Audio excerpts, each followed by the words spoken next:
Now my voice would have made an unbelievable baby. Let's go. Hello, my name is Mike Foley, and today I'm going to talk about a person that was really influential to me in everything, and kind of get into recording arts and just the overall creation of music and production. His name is J. Dilla, but when he was born, his parents named him James Dwight Yancey, and he's been considered by some as in hip-hop some of the most influential producers, beat makers. He was born on February 7th, 1974 in Detroit, Michigan.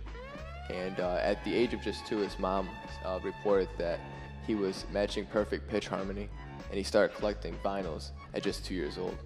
And with him collecting vinyls and everything, that was where his art of hip-hop and just creating music was sampling off of other vinyls. So he had like a very soulful feel. He got that taste of music being in a house full of music also. And in 1992, he started working with a Detroit musician, Ant Fiddler, who was impressed by what Jay was creating with such little tools that he had at the time.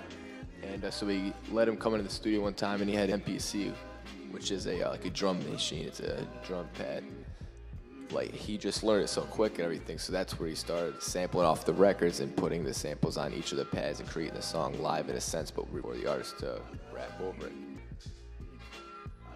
In 2002, he ran into some trouble. He was diagnosed with incurable blood disease.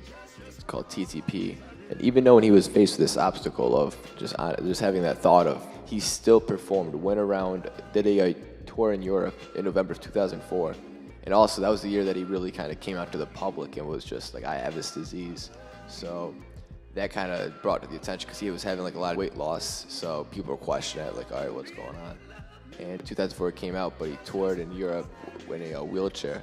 And that was just real inspirational to me. He was able to just fight through what he was going through and still just stuck with what he loved. His legacy is still, without a doubt, an influence to rappers today that I listen to. Other people listen to, such examples, Joey Badass, Common, De La Soul. I mean, the list goes on. Twelve Kweli, Mos Def, Black Star. It's just really, he had that soulful feel. When you heard a beat that the rappers they went on, it was just, you just knew it was a Dilla beat.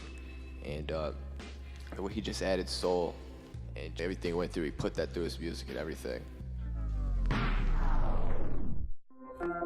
This is Bendix, the Tomorrow People.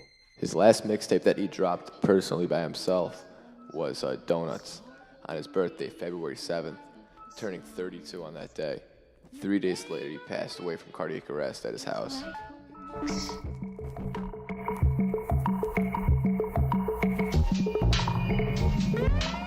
His success can really be looked at as just his overall legacy that is still within the game. People still making music over his beats, still just to make sure his memory lives on and his name in the game.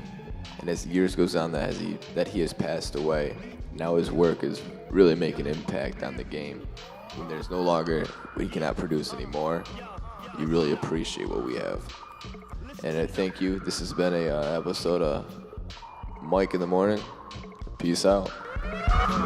Shine, get that sparkling beam. The name of the game is the light works.